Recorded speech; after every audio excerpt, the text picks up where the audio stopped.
Waduh, Mas, kamu tuh jangan gagal fokus sama penyanyinya.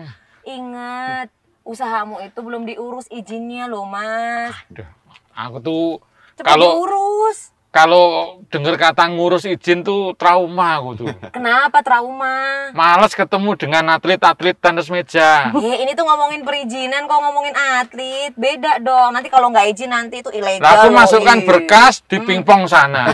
Ini di pingpong sini. Kalau nggak atlet siapa ya? Kirain atlet yang beneran. Itu tahun berapa kamu ngurus izinnya? 92 kalau nggak salah. 92. Ini tuh udah tahun berapa, Mas? Ini udah tahun 2021. Emang ada pastinya bedanya? semuanya berubah. Ada dong, ya kan? Ini pastinya semuanya berubah. Kamu belum mendengar ya kalau sekarang ini pelayanan terpadu satu pintu, Mas. Itu. Jadi semua izinnya itu cepet. Katanya tambah makmur. Ini malah bangun kantor aja nggak mampu, pintu dikasih satu. Bukan pintu fisiknya. Itu bahaya kalau satu pintu itu kalau nggak bener-bener expert, nggak bener-bener excellent yang mengerjakan, itu repot loh. Lah kok repot? Kan ada pepatah. Apa tuh? Ketika satu pintu tertutup, Tuhan akan membuka pintu yang yang lain. Nah, ini kalau pintu satu tutup, nggak ada yang buka ya? nah nggak ada pintu lainnya, Bi. Lah kok aku melu mumet, Thomas? Ini bukan yang itu maksudnya. Nah, terus gimana? Jadi mulai dari pemohonan sampai dengan penyelesaian, ini cuma dari satu tempat aja. Jadi nggak perlu kemana-mana, nggak perlu dari satu meja ke meja yang lain gitu loh, Mas. Jadi lebih ringkes. Gak ada alasan lagi kalau kamu bilang kamu tuh di pingpong, cepet diurus izinnya. Diurus gimana? Lah kok gimana? Apalagi? Lah perusahaan sak tanahnya lagi tak sekolah ke. Nah, bangkrut toh ternyata. Yang ngomong dari tadi. Tapi kita harus bahas karena ini adalah informasi baru juga nih terkait dengan pelayanan terpadu satu pintu gitu. Tapi kita boleh sapa dulu nih pemirsa yang sudah hadir hari ini. Salam Indonesia. Halo, apa kabar pemirsa? Semoga semuanya baik, sehat, semangat dong ya. Amin. Karena tentunya hari ini kembali hadir untuk menemani segala aktivitas Anda, yaitu Pojok Investasi bersama Dinas Perizinan dan Penanaman Modal Daerah Istimewa Yogyakarta. Wow. Ini ya Mas ya, kita kalau milih venue ini luar biasa sekali. Kalau hari ini kita berada di Hyatt Regency Hotel Yogyakarta. Tuh, ya kan pas banget hijau semuanya menyatu dengan alam. Dan tentunya hari ini bersama dengan 3 narasumber terbaik yang sudah hadir akan membahas mengenai pelayanan terpadu satu pintu di daerah istimewa Yogyakarta. Jadi nggak perlu bingung nih kayak Mas Dibio tadi. Lebih sederhana tentunya ya. Betul sekali. Kita langsung sapa saja narasumber terbaik yang sudah hadir hari ini. Di sebelah kanan saya yang katanya kembaran nih sama Mas Dibio, tapi kembaran dari mananya bingung ya Pak ya. Sudah hadir Bapak Danang Wahyu Broto MSI selaku Ketua Komisi B DPRD Daerah Istimewa Yogyakarta. Sehat Bapak Danang? Luar biasa. Ini Pak Danang itu kurusan loh Mas. Ini kenapa workoutnya terlalu keras kok Pak? Terlalu banyak kegiatan. Oh, terlalu banyak kegiatan gitu. Jadi singset Mas. Itu anggota dewan tapi banyak jabatan sebagai pengurus. Jadi ngurusin banyak orang. Semuanya diurus ya Mas. Nah, termasuk dirinya dikuruskan. Iya, tapi masih ganteng ya Mas ya. Pernah ganteng, saya belum pernah ganteng. Beda ya. Nasibnya hampir sama sebenarnya. Tapi beda dong kalau gitu. Dan kali ini juga hadir nih, ada yang cantik juga nih Mas, ya kan. Sudah hadir Ibu Ana Windiawati SHMH. Beliau ini merupakan Kepala Biro Organisasi Setda Daerah Istimewa Yogyakarta. Halo Bu Ana, sehat ya? Sehat, alhamdulillah. Alhamdulillah, terima kasih sudah hadir loh Bu, luar biasa sekali. Dan satu lagi, ini pengalamannya luar biasa Bu Ana. Apa tuh? Melanglang terus nih. Melanglang apa? Melanglang Bu Ana itu. Itu melalang Bu Ana, bukan Bu Ana, beda dong. Ini satu lagi nih Mas, juga mau menyapa. Ini ada Bapak Agus Priyono MEC. Beliau adalah Kepala Dinas Perizinan dan Penanaman Modal Daerah Istimewa Yogyakarta. Halo Pak Agus. Ini hobinya goes.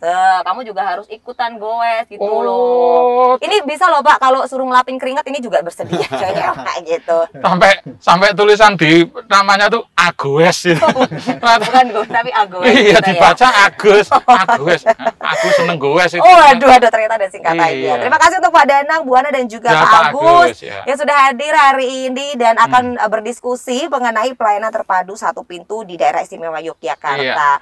Kita langsung menuju ke empunya dulu Pak Agus terkait dengan histori dari pelayanan terpadu satu pintu. Ini awalnya dari mana sih Pak Agus? Boleh diceritakan dulu untuk pemirsa, silahkan. Ya, jadi terima kasih Bapak Ibu sekalian. Jadi kalau kita bicara masalah pelayanan publik, sebetulnya seperti beberapa sudah disampaikan, sebetulnya indikatornya adalah di PTSP.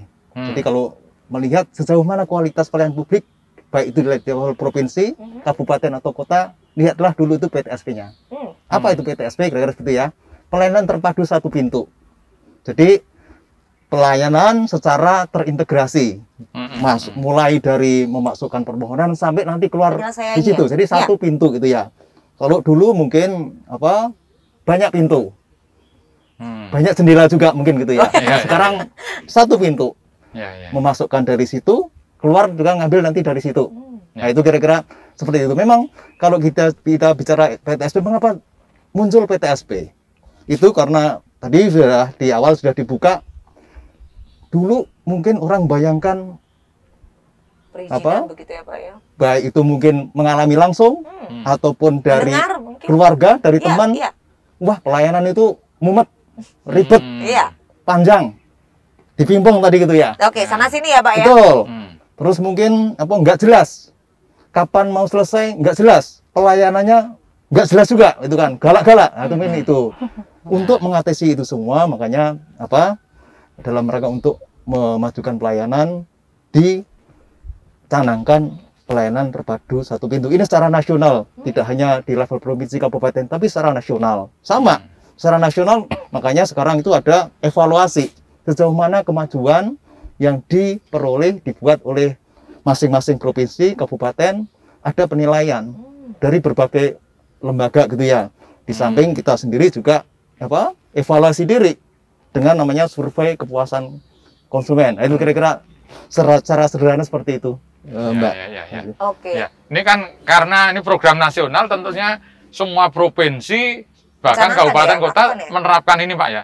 Nah, ini yang membedakan antara DIY dengan provinsi lain. Mungkin Pak Agus bisa menceritakan. Biasanya kan ada keistimewaan ya Jogja. Betul, namanya juga Yogyakarta ya. Ada yang istimewa.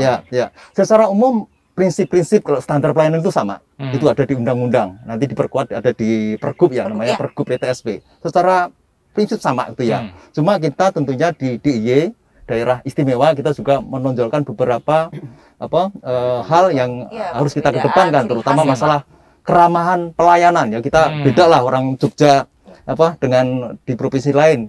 Aspek keramahan itu kita tonjolkan. Ini terbukti kalau kita melakukan survei itu yang nilainya skornya paling tinggi itu keramahannya tuh, pelayanannya ramah. Nah, itu kira-kira beberapa hal termasuk tentunya dari aspek SDM. SDM Jogja unggul dong dibanding provinsi lain gitu ya. Betul. Iya, kita dari segi kemampuan kualitas SDM kita sangat siap. Bahkan di bulan Juni kemarin saya ditanya dalam suatu forum oleh Kementerian Koordinator Perekonomian, ditanya bagaimana kesiapan Jogja. Jogja siap dari segi SDM, dari segi Sarpras gitu ya. Cuma kalau masalah OSRBE nanti yang mungkin kita akan bahas juga, nah itu kan sistem yang dikembangkan oleh pusat, menyangkut masalah regulasi. Sistem sama regulasi itu tergantung kali pusat, tapi hal masalah SDM, masalah Sarpras, Jogja siap.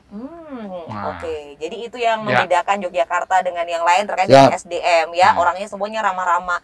Kalau bilang inggih aja, inggihnya sampai inggih gitu ya, sampai ini banget gitu. Jadi harus ada yang membedakan.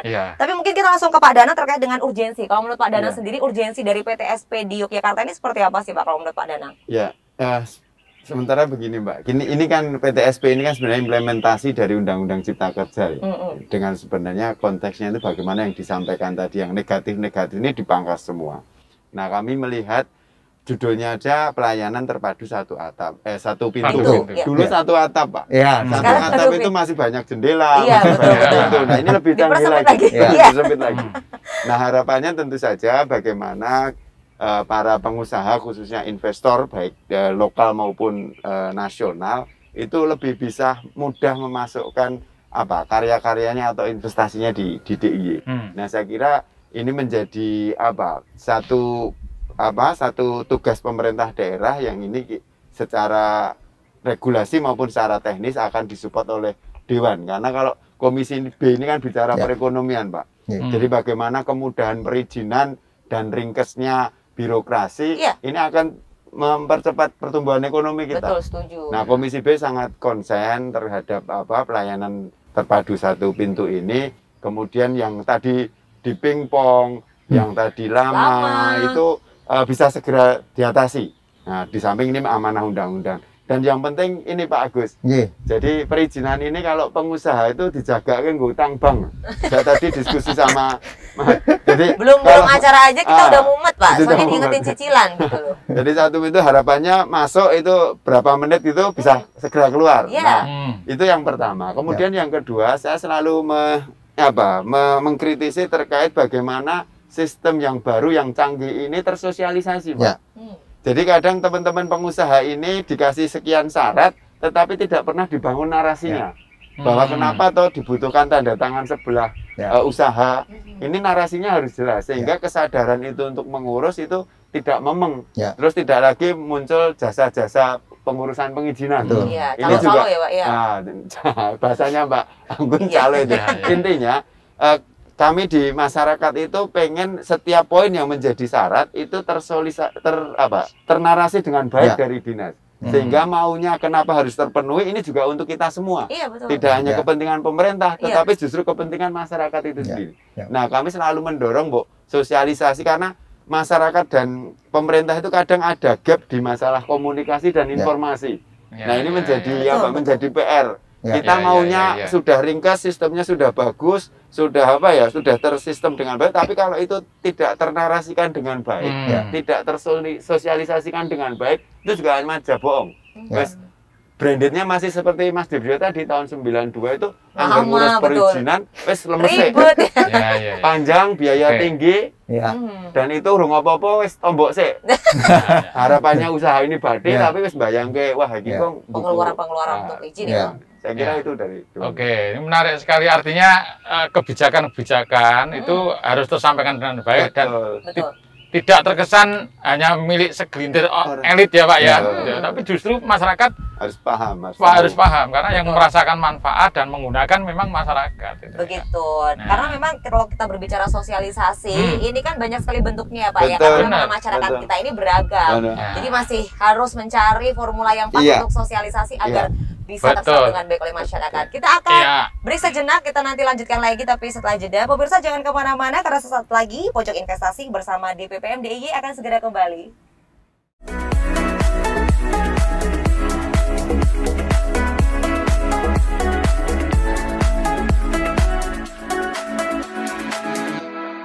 Pameran Film Noir merupakan hasil karya Anin Astiti yang menitik beratkan pada dasar fotografi yaitu cahaya yang kemudian memunculkan teknik kamar gelap.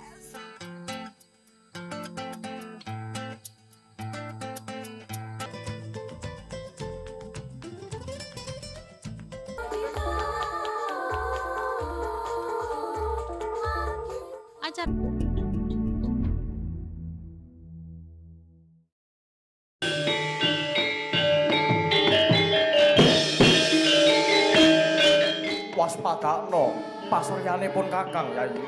Prabu Basudewa ingkang kuatos dhateng wangsulipun Raden Kangsa nitipaken para putra-putra Mandura. Nya Surati Manta. Oi. Reja manik sejatine kalam kang dinuding cak.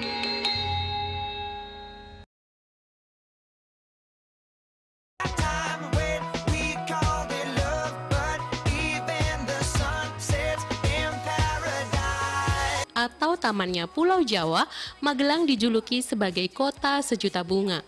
Ibarat bunga, kota Magelang dilihat sebagai kota yang punya banyak pesona. Pemuda pun juga harus mampu berpegang teguh pada jati diri bangsa, yakni kebudayaan.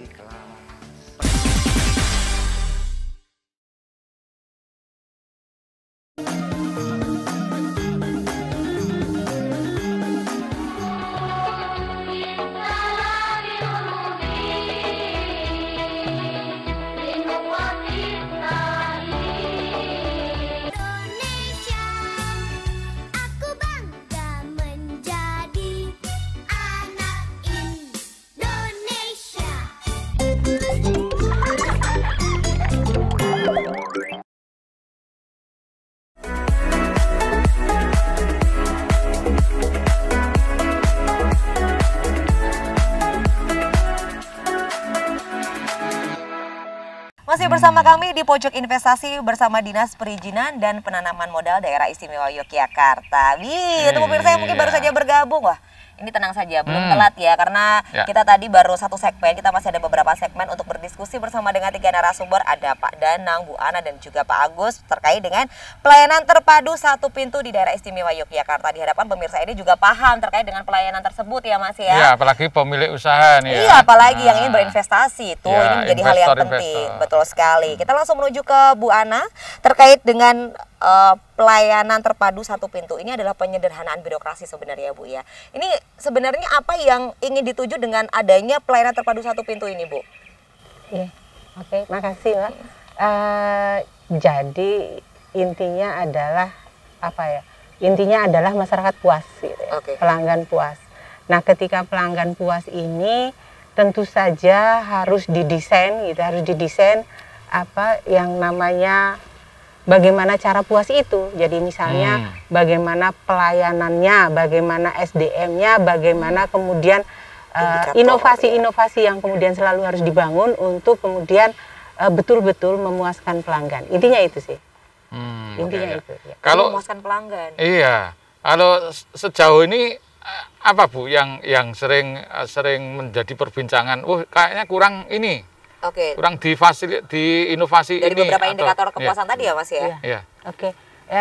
Yang jelas kita punya semacam semacam alat ukur gitu ya, alat ukur. Nah, alat ukur itu ada misalnya ada standar pelayanan minimalnya seperti apa, lalu kemudian itu tadi kalau misalnya ada yang komplain, ada kemudian pengaduannya seperti apa. Kemudian kalau misalnya semacam evaluasi terus menerus bagaimana kemudian customer itu puas atas layanan. Nah, di situ caranya adalah kemudian memastikan. Nah, bagaimana cara memastikannya? Itu tadi ada survei ke pelanggan, kemudian ada semacam lomba-lomba juga. Jadi kan yang melakukan pelayanan publik ini bukan cuma PTSP. Kita misalnya kita punya tentang Samsat, tentang layanan-layanan publik yang lain.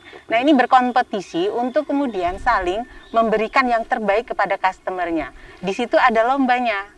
Ada lombanya namanya lomba inovasi pelayanan publik.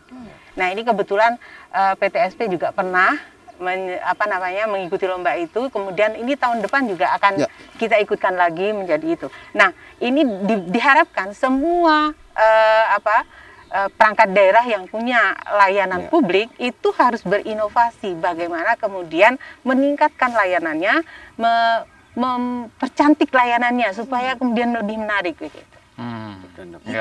Jadi ternyata banyak sekali indikatornya ya Bu ya, termasuk dengan tadi bisa dilakukan atau bisa diketahui dengan survei kepuasan pelanggan tadi begitu. Kalau masalah inovasi Pak Gus, apa yang bisa dilakukan di BPM? Jadi mungkin menambahkan tadi yang disampaikan Pak Danang, kemudian Bu Hana. Jadi intinya pelayanan publik itu kan open ya, terbuka.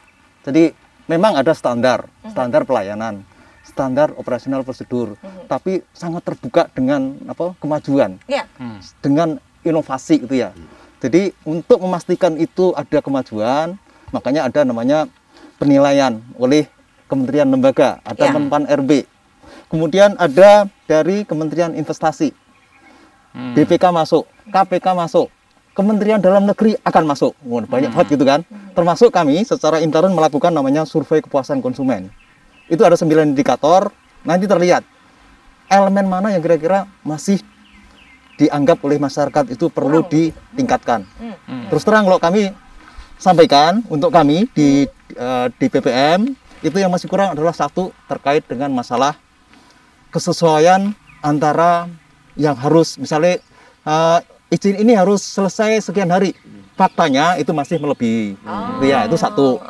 Kedua terkait dengan surplus, itu dua hal yang kami perlu melakukan ke depan perbaikan secara signifikan. Makanya kami sudah matur juga Bu Hana dengan Bu Hana, kemudian dengan BPKAD supaya ya ke depan ini tanggung jawab kita bersama, nggak bisa ini diselesaikan sendiri oleh DPPM untuk tadi supaya ke depan semakin baik gitu ya.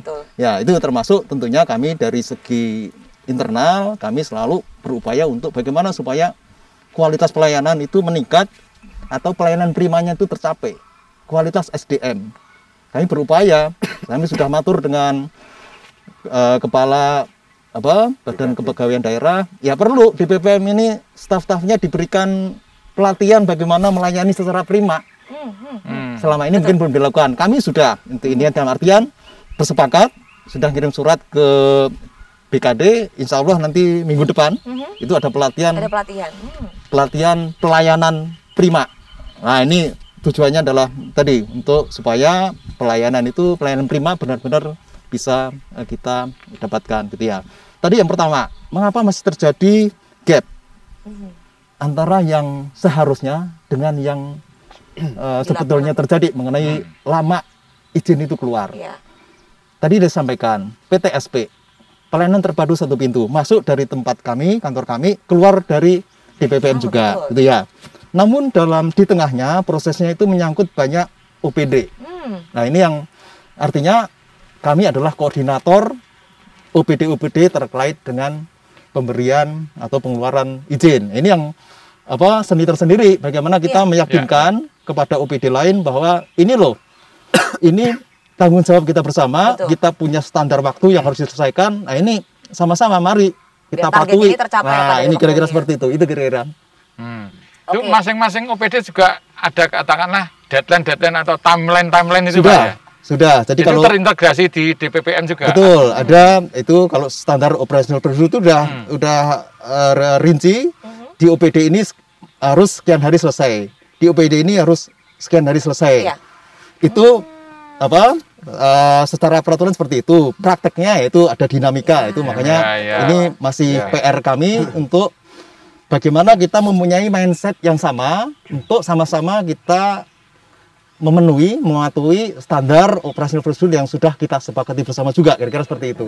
Oke, jadi untuk peningkatan kualitas pelayanan ini terus ditingkatkan ya Pak. Karena kalau kita berbicara mengenai sosialisasi, ini kan tidak hanya mungkin melalui sosial media. Kalau kita kan masih ada ketok tular ya Pak ya. Mungkin kalau misalnya ada yang ngurus perizinan dengan mudah, waktunya cepat, ini pasti akan menyebarkan dengan senang hati. Lalu muncullah investor-investor yang baru. Ini juga menjadi harapan bersama ya Pak ya. Tadi menanggapi Pak Dana, mungkin Pak mengenai sosialisasi, saya kira ini hal penting yang harus kita lakukan, namun ini masih proses transisi dari OSS versi 1.1 ke OSS RBE.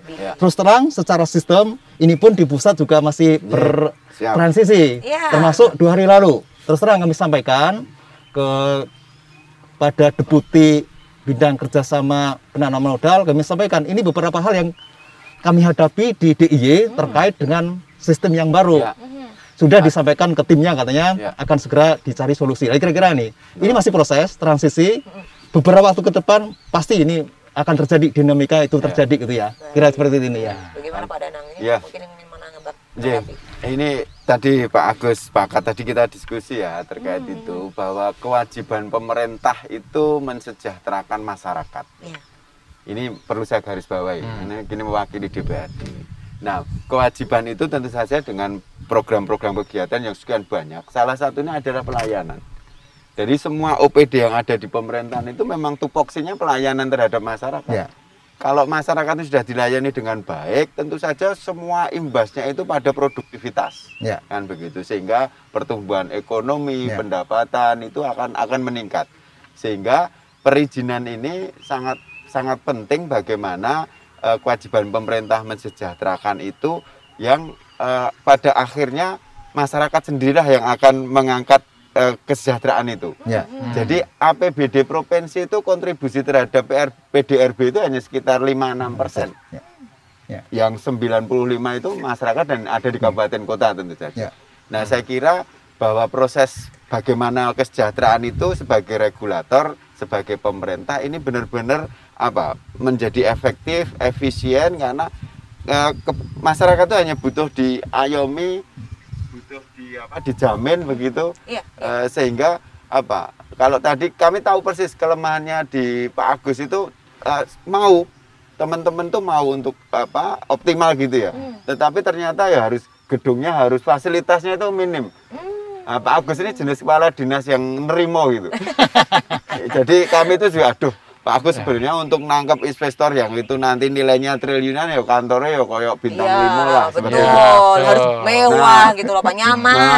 Beliau orang Jogja asli itu ya sudah Pak begini saja. Lah iki investornya 5 miliar wis apik Pak nek kantornya seperti itu. Nah ini kadang cita-cita kami itu sehingga termasuk tentu saja di samping fasilitas gedung dan sarana prasarana, tetapi juga tadi secara software itu bicara bagaimana pelayanan sekaligus sosialisasi dan perlu diingat sekarang IT. IT ini sangat mempengaruhi kita semua aspek ini sekarang. Apalagi di pandemi ini terasa betul. Sehingga IT-nya juga harus benar-benar canggih, Pak. Istilahnya orang bangun tidur atau mau tidur ngomong perizinan tuh langsung ngerti apa yang harus dilakukan. Dan kapan, dan utangnya cair kapan. Kalau pengusaha nggak utang repot, Pak. Kalau modal sendiri 30% itu udah bagus lah. Nah, saya kira peran penting pemerintah daerah ini Pak Agus beserta jajarannya itu seperti wajahnya pemerintah DIY di mata masyarakat, khususnya pengusaha dan investor. Jadi kalau Pak Agus sendiri sudah ganteng, nah ini kelembagaannya. Waduh. Dan kita, kalau yang ini gimana, Pak? Wah, itu sama dengan saya. Oh, sama gantengnya. Iya, kepuji loh. Jadi ini wajah DIY juga bisa ditentukan oleh wajah perizinan satu pintu ini. Gitu. Oke, gitu. benar ya. Jadi benar ya, setuju sekali sarana prasarana ini juga menjadi hal yang penting ketika kita berbicara investor. Investor ini kan atau perizinan ini menjadi gerbang utama perekonomian ya, Pak ya. Niscaya kalau mudah, wah, investor pada datang. Ketika kamu melihat kepribadian seseorang, itu bisa kamu lihat kamar mandinya. Kamar mandi. Kemajuan sebuah kota bisa kamu lihat dari kepatuhan berlalu lintas. Tapi kalau kesejahteraan masyarakat bisa kamu lihat dari layanan publiknya. Cakep. Tapi untuk itu pemirsa, jangan kemana-mana. Ini peribahasa dari Mas Dibio ini mengantarkan iklan pada hari ini. Tentunya kita masih bersama di Pojok Investasi bersama DPPM DIY.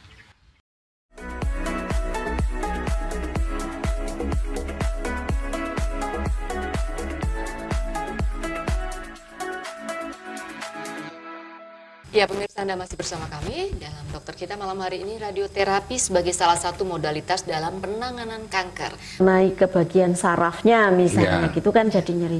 Tapi kalau tumor itu diangkat, salah satu pengobatan nyeri adalah dengan dioperasi tadi. Menarik Mbak Dinda, tadi dokter Endang mengatakan tripoli ya.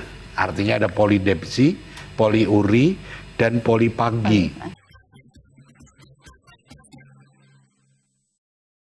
60 tahun itu loh, perutnya Anda nggak kuat yang sebelah kiri. Jangan terlalu ego. Jangan terlalu ego. Jangan terlalu egois. Ego itu membuat Anda sarafnya itu nggak baik semuanya. Jadi ternyata memang kita tuh bisa mengaktifkan hal-hal di dalam tubuh kita sendiri. Dan kita bisa menyembuhkan tubuh kita, bahkan orang lain. Betul. Jika Allah mengabulkan doa kita, walaupun udah 26 tahun nggak punya keturunan, fakta ternyata. Upacara Kalang Obong membutuhkan sesaji dan kurban dalam setiap pelaksanaannya.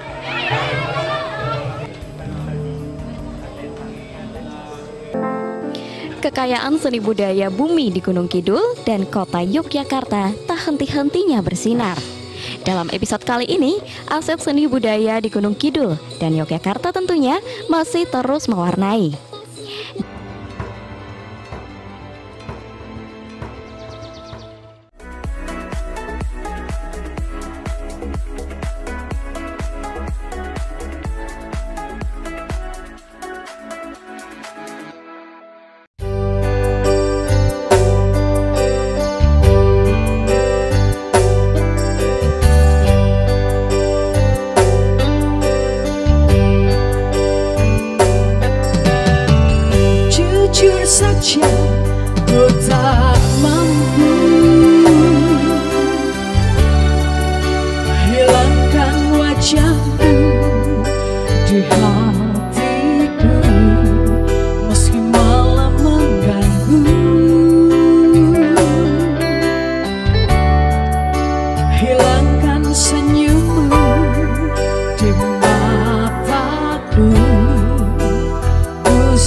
untuk teman-teman Ponokawan ya, yang tentunya selalu menghiasi setiap perjumpaan kita di Pojok Investasi bersama Dinas Perizinan dan Penanaman Modal Daerah Istimewa Yogyakarta. Makin semangat ya Mas ya. Ada lagu, diskusi, pokoknya mantep lah. Saya pengen tanya ke Bu Ana ya. Boleh dong, silakan. Bu Ana tadi kan Pak Agus sudah cerita tentang yang seharusnya dan yang senyatanya, Dasain dan Dasolen. Iya. Luar biasa. Untuk menjembatani atau mendekatkan jarak kesenjangan itu di hari-hari seperti ini apa Bu? Ini kan eranya digital ini ya. Ini mungkin Bu Ana punya unek-unek atau unek-unek ya, silakan Bu. Ya mungkin punya arah tertentu tentang digital ini. Iya. Jadi memang mau tidak mau gitu ya, mau tidak mau kita harus kemudian membiasakan diri atau kemudian harus mengikuti apa yang terjadi atau dinamika yang kemudian terjadi. Nah sekarang semua IT, apalagi kemudian ditambah pandemi ini mau tidak mau kemudian luar biasa teknologi informasi kita kemudian yang yang dengan mudah itu kita bayangkan adalah sosmed gitu ya. Sosmed itu kan makin seru gitu ya, makin seru, makin ini meskipun ada netizen, ada ada netizen, ada buzzer, macam-macam. Ya. Cuman memang ya harus menyesuaikan diri. Pemerintah pun tidak kemudian kayak zaman dulu lagi tidak bisa kaku gitu ya, tidak bisa kaku. Ya kita harus mengikuti itu gitu, Dalam artian ketika ada gap, maka ada buzzer, ada netizen, itu pro dan kontra harus kita kemudian lakukan saringan gitu ya, disaring. Betul nggak? Kan yang penting kontennya, substansi yang kemudian disampaikan, dengan kemudian yang seharusnya. Kritik-kritik yang kemudian membangun untuk pelayanan publiknya lebih baik, ya nggak masalah gitu. Memang kemudian itulah yang kemudian harus dilakukan oleh pemerintah selaku pelayan publik. Jadi intinya menyesuaikan dengan kekinian, menyesuaikan dengan era yang sedang berjalan, sehingga kita tidak seperti kayak jadul, nggak bisa ngikutin gitu, nggak bisa ngikutin. Apalagi ya, Bu, ya? Akan terbosan ya, kurang update maksudnya. kurang update. Apalagi kalau PTSP ini kan teras ya, gerbang itu tadi teras, yang akan begitu ketika orang lewat, yang paling dilihat itu satu adalah terasnya. Terasnya cantik nih, kemudian sejuk misalnya. Bisa tertarik via investor langsung dia masuk kan, luan kok terasnya bagus ya. Furniturnya begini, terus kemudian dan lain sebagainya, sehingga tentu saja gerbangnya teras PTSP ini memang harus kita desain atau dibuat sedemikian rupa sehingga benar-benar menarik pelanggan. Oke, tapi sebelum kita beralih ke narasumber yang lain, mungkin peran dari Biro Organisasi dalam peningkatan pelayanan publik di Yogyakarta ini seperti apa, Bu? Organisasi lebih ke bagaimana men-setting atau membuat perumusan kebijakan, lembaganya harus seperti apa, kemudian isian-isian dari lembaga itu strukturnya harus seperti apa supaya layanannya cepat gitu kan. Apalagi kita kemudian sekarang memang kemudian arahan dari pusat, dari Pak Presiden Jokowi bahwa jangan terlalu banyak orang gitu, jangan terlalu banyak struktur. Birokrasinya dipangkas. Maka nanti kedepannya itu hanya ada Pak Kepala dengan kemudian sekretariat yang melakukan pelayanan administrasi internal begitu, dan JFT, jabatan fungsional tertentu, yang nanti yang JFT itu ada analis-analisnya, ada ini percepatan itu. Jadi tidak perlu kemudian strukturnya banyak banget, mau ke sini harus matur dulu atasan dan nggak sampai. Harus lebih ramping dengan lincah gitu ya. Lincah. Program diet birokrasi ya, Bu ya? Betul. Bukan diet sehat, dietnya kepadanan ya. Diet ternyata padanan diet ini ternyata. Kedepannya begitu, di samping juga tidak meninggalkan apa yang menjadi rule-nya Undang-Undang Cipta Kerja. Kita punya kewenangan layanan yang kemudian ada 11 klaster yang harus kita penuhi. Nah, itulah yang kemudian menjadi mimpi kita gitu, mimpi kita dengan mendesain lembaganya, mengisi strukturnya seramping mungkin, mengisi SDM-nya dengan orang-orang yang kemudian handal profesional begitu. Dengan demikian harapannya itu tadi lincah ya Pak ya? Iya. Harapannya begitu. Itu Mbak. Itu kayak aku ya Bu. Iya, Sekali. betul. Gitu. Anggun, namanya memang Anggun ya. Anggun tapi tidak anggun sama sekali. Baik, terima kasih Bu Ana. Kita ke Pak Agus terkait dengan ya pastinya kalau kita berbicara mengenai pelayanan dan lain sebagainya, ini kan ada kendala ya Pak ya. Nah, mungkin boleh diceritakan kendalanya seperti apa selain dari sarana prasarana dan juga lain sebagainya. Lalu terkait dengan sosialisasi, apakah sudah ada formula yang pas begitu Pak terkait dengan sosialisasi ini begitu? Ya. Mungkin tadi melengkapi yang disampaikan Bu Ana, apa sih yang kami lakukan di PTSP atau di DPM PTSP Jogja dalam rangka untuk mempersempit antara apa yang seharusnya dengan apa yang terjadi gitu ya. Terus terang dengan era sekarang ini di mana teknologi informasi memegang peran yang penting, kami terus terang untuk yang di front office itu yang muda-muda, yang sangat familiar dengan IT gitu ya. Termasuk kami sudah menugaskan staf khusus untuk merespons secara tepat berbagai permintaan informasi ataupun pengaduan yang disampaikan utamanya melalui media sosial. Kami punya media sosial, kami ada semua. Banyak pengaduan, masukan yang disampaikan melalui medsos itu sudah ada petugas khusus, jadi kita bisa cepat ya, untuk segera merespon. Termasuk sekarang ini yang sedang terjadi dinamika tadi transisi dari OSS 1.1 ke RBE. Ini kan masih berkembang. Sama, saya sudah sampaikan ke teman-teman, sudah saya minta kira-kira seperti apa. Banyak Pak yang meminta informasi, meminta mengadu juga. Ini saya sampaikan, tolong layani sebaik-baiknya. Kita tahu ini masih berproses, yang penting kita layani sebaik-baiknya. Paling tidak itu, karena sistem tadi saya sampaikan di pusat pun masih dalam proses tahap untuk penyempurnaan. Itu banyak yang nelpon ke Jogja nih dari daerah lain ya, termasuk luar Jawa. Karena apa? Mungkin susah hubungin PTSP-nya. Sama, ini situasinya kan tadi ada situasinya transisi.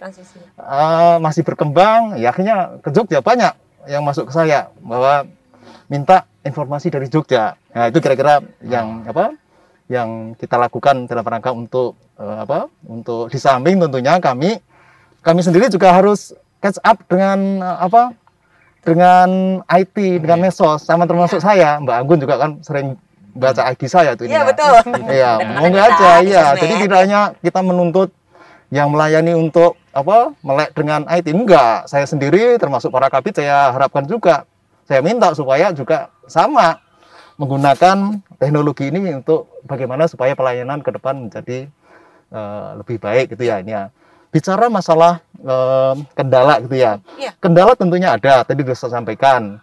Masalah perizinan itu tidak hanya tanggung jawab DPPM. Ini menyangkut banyak UPD. Ini sama-sama. Kendalanya adalah bagaimana supaya kita menyamakan persepsi. Satu, persepsi bahwa merubah mindset. Mindset dalam artian sekarang itu eranya kita itu sebagai pelayan. Sudah bukan era dulu lagi. Pejabat aparat itu wah kayak apa ya? Dilayani. Nah, sekarang yang rajanya adalah pemohon jasa pelayanan. Itu yang konsep sederhana, tapi dalam prakteknya itu masih kadang itu ya. Tapi alhamdulillah kalau kami di Jogja itu alhamdulillah dari segi itu dari segi pelayanan di staf kami itu sudah alhamdulillah baik. Cuma meyakinkan OPD-OPD lain juga ini bahwa kita mempunyai misi yang sama untuk bagaimana memajukan pelayanan publik yang ada di daerah istimewa Yogyakarta, khususnya dalam rangka pengurusan perizinan. Alhamdulillah kalau bicara masalah kualitas ya.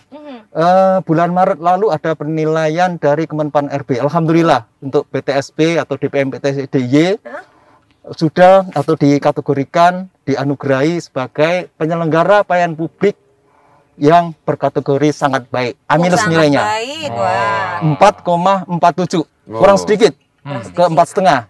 Minggu lalu ada penilaian lagi untuk tahun 2020. Insya Allah apa yang sudah dicapai tahun sebelumnya mudah-mudahan ini meningkat di tahun 2020. Ini masih berproses. Kita masih melengkapi beberapa hal yang diminta dilengkapi oleh Kemenpan RB.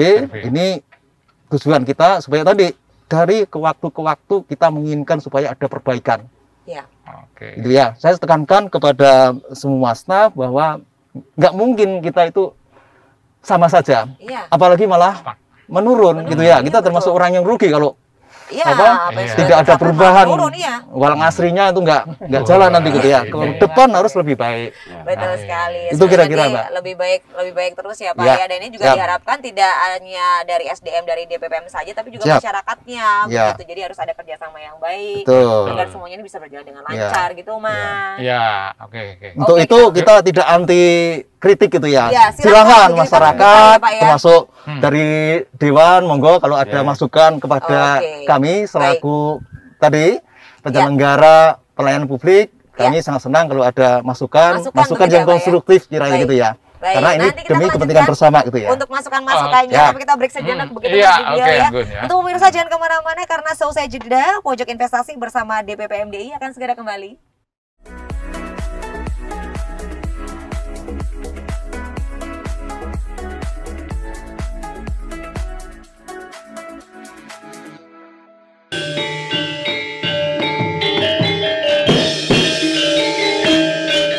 Waspadakno pasuryanipun Kakang Yayi. Prabu Basudewa ingkang kuatos dhateng wangsulipun Raden Kangsa nitipaken para putra-putra Mandura. Yo Surati mantra. Oi.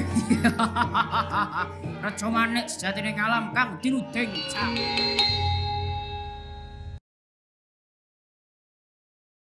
Ya pemirsa, Anda masih bersama kami dalam Dokter Kita malam hari ini, radioterapi sebagai salah satu modalitas dalam penanganan kanker. Naik ke bagian sarafnya misalnya gitu kan jadi nyeri.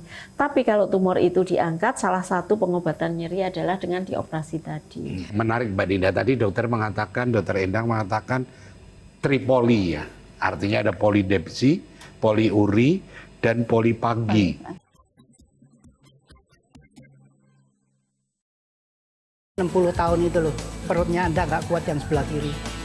Jangan terlalu ego.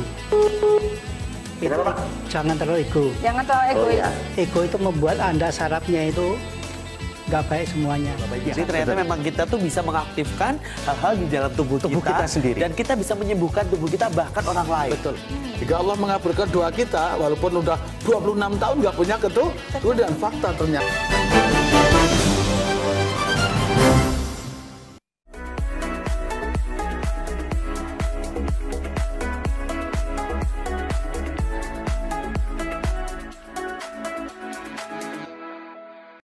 Terima kasih pemirsa, Anda masih setia bersama kami di Pojok Investasi bersama Dinas Perizinan dan Penanaman Modal Daerah Istimewa Yogyakarta. Dan tentunya kita semua masih di Hyatt Regency Hotel Yogyakarta berbicara seputar pelayanan terpadu satu pintu di Daerah Istimewa Yogyakarta. Ini menarik sekali apa yang disampaikan oleh Pak Danang, Bu Ana dan juga Pak Agus. Iya, ya Mas ya. Seperti tadi istilahnya secara internal Pak Agus dan kawan-kawan itu mengupgrade skill kemampuan kecakapan digital. Di dalamnya nanti ada digital etiknya seperti apa. Itu nah, ini kan menjadi menarik karena hari ini kalau dulu kan ada istilah apa Mas? Karena nilai setitik rusak susu sebelah. Betul. Layanan kan seperti itu, sangat riskan. Jangan-jangan hanya karena satu kali hoax merusak, mendekonstruksi istilahnya Pak. Mendekonstruksi semuanya. Betul, ini kan repot. Iya, jadi ini berarti menjadi concern kita bersama ya ketika terjadi seperti itu ya Mas ya? Iya. Oke. Makanya terus di-upgrade dengan layanan prima tadi. Betul sekali. Mungkin terkait dengan layanan prima, kita langsung menuju ke Pak Danang begitu Pak. Peran legislatif untuk selalu mendorong untuk perbaikan pelayanan publik, khususnya di Daerah Istimewa Yogyakarta. Ini seperti apa Pak Danang? Bangun Bapak Ibu sekalian, DPRD ini mewakili pemerintahan. Sekaligus kami ini dipilih oleh masyarakat. Dua ruang yang berbeda. Yang satu melayani, yang satu dilayani. Kadang bergantian. Secara prinsip kami di DPRD, khususnya Komisi B, ini khusus perizinan karena ini kita support betul penganggarannya. Kadang Pak Agus ini masih malu-malu. Nah, ada duitnya enggak ya? Ada Pak. Nanti pakai uang ya Pak ya kayaknya. Sehingga tadi saya bilang bicara apa inovasi, bicara bagaimana fasilitas sarana dan prasarana kita support Pak. Karena kita tahu persis tadi kalau Bu Ana menyampaikan teras gitu, nah ini kita halaman depan ini, wajah ini yang tadi saya main perizinan ini kalau bicara perekonomian menjadi betul-betul wajah. Itu yang pertama, kami support teman-teman di perizinan itu bagaimana yang ramping tadi menjadi lincah, kemudian juga didandani sing bagus, kontennya juga lebih lebih bagus ya Pak. Jadi contoh bahwa kita di kebijakan, kita di politik ini adalah bagaimana beradu argumentasi dan narasi. Sehingga harapan kami dengan medsos itu Pak, semua pertanyaan itu harus bisa dijawab dengan baik, dengan wisdom. Apakah itu IG, apakah itu Facebook, apapun media sosial. Nah harapan kami teknologi ini benar-benar mampu menjawab semua pertanyaan. Karena kita harus beradu narasi, baik itu narasi verbal maupun visual.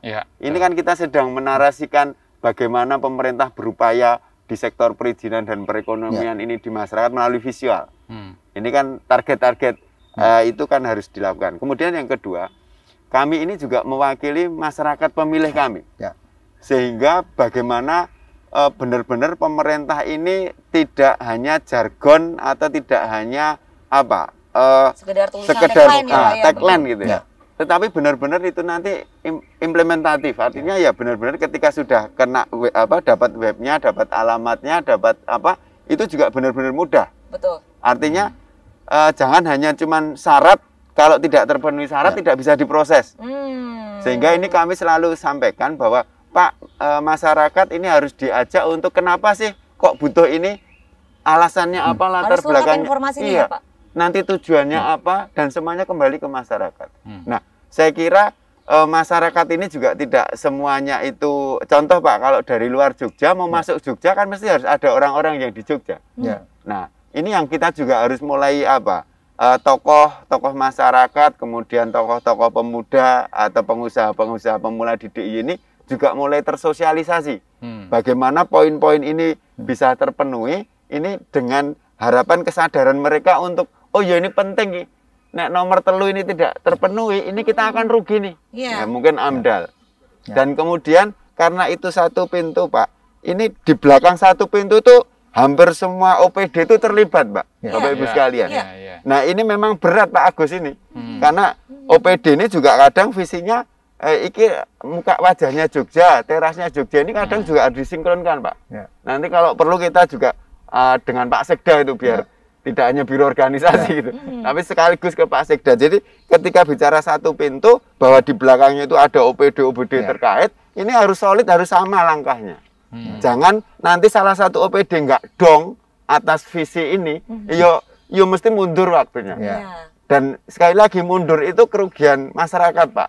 Sekali lagi kudune wis nganggarke untuk pelaksanaan kegiatan, tetapi karena perizinannya tertunda harus mundur. Apalagi kalau ini kaitannya dengan utang bank, saya selalu itu karena pentingnya perizinan jadi di situ juga.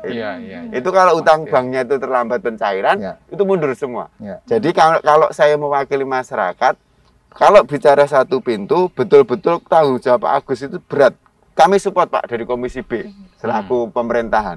Tetapi bagaimana mengkonsolidasikan teman-teman OPD dari mana BLH, lingkungan hidup, dari perizinan dari AMDAL, dari banyak hal itu tidak mudah. Karena memang mainstream OPD ini juga masih ada yang bicara birokratis, tidak bicara problem solver. Jadi saya tadi provokator maksudnya. Prof tadi menyampaikan bahwa Dasein dan Solen itu saya seneng gitu. Dasein dan Solen itu kan itulah masalah. Antara harapan dan kenyataan tidak sinkron, itulah masalah. Sehingga masalah-masalah yang mendasar itu harapan kami ada solusinya. Dan ini tidak mudah, tetapi kita selalu berusaha dan kita enjoy saja, kita jalankan. Dan sekali lagi saya sebagai Ketua Komisi B DPRD DIY, kami support betul terkait dengan mitra komisi kami di perekonomian salah satu perizinan itu, bagaimana recovery ekonomi di 2020 di masa pandemi ini bisa segera terjadi. Sehingga bisa dimulai tentu saja dari perizinan, dari investor, dari usaha-usaha yang mulai nanti tumbuh setelah pandemi ini. Bagaimana kalau perlu saya minta juga ada diskresi Pak. Artinya diskresi itu oke, jalan dulu, nanti izinnya kita bimbing, kita untuk memenuhi. Syarat birokrasinya tetap. Tetapi ada apa ya? Nek wong Jawa itu wisdomnya itu wis dodolan sik lah, kok perizinane kita bantu kita ya, bareng-bareng. Nah, dan di Jogja sekali lagi recovery ekonomi kita butuhkan karena ini pertumbuhan ekonomi kita sangat terganggu dengan pandemi ini. Betul sekali.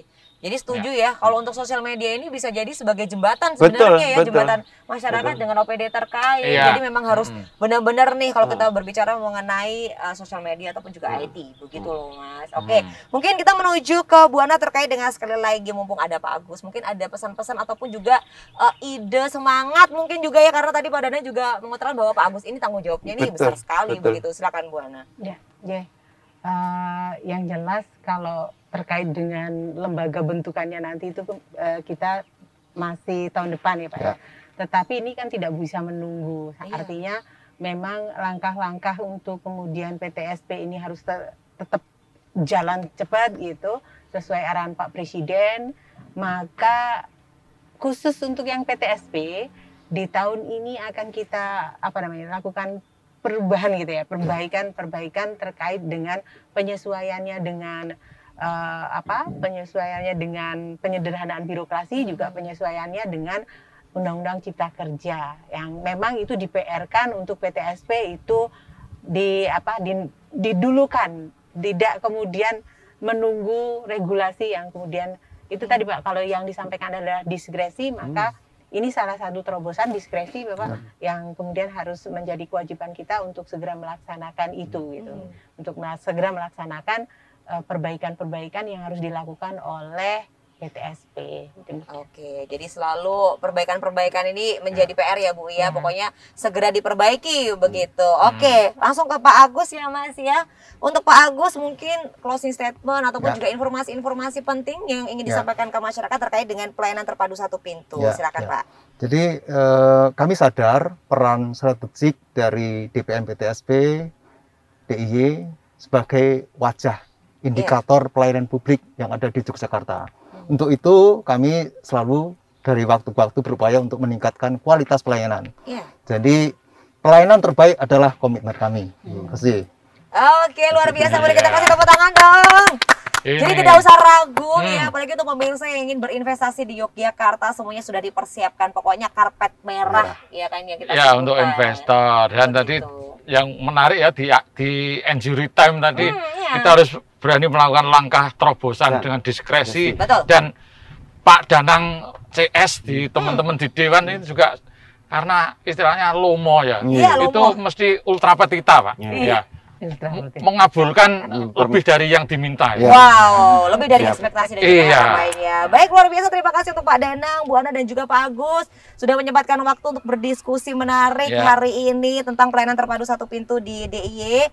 Semoga nantinya ini dapat terinformasikan dengan baik oleh pemirsa yang menyaksikan. Begitu ya Mas ya. Dan tentunya kami juga ingin mengucapkan terima kasih untuk Dinas Perizinan dan Penanaman Modal Daerah Istimewa Yogyakarta. Terima kasih untuk Hyatt Regency Hotel Yogyakarta dan tentunya untuk pemirsa yang sudah menyaksikan hari ini. Akhir kata, saya Iren Anggun. Saya Tibio Primus. Pamit undur diri. Salam Indonesia. Sampai jumpa. Ketika semuanya terasa begitu abot, aku coba untuk tetap rapopo di saat cinta ini terasa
salahku dewe ra ono sing ngongkon apot sanggane aku angel move on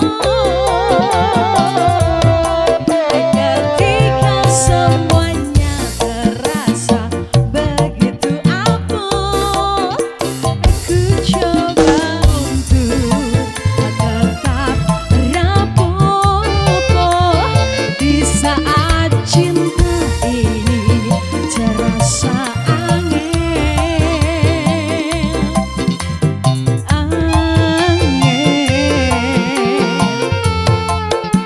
aku katakan dalam hati yo wes menurutmu aku kudu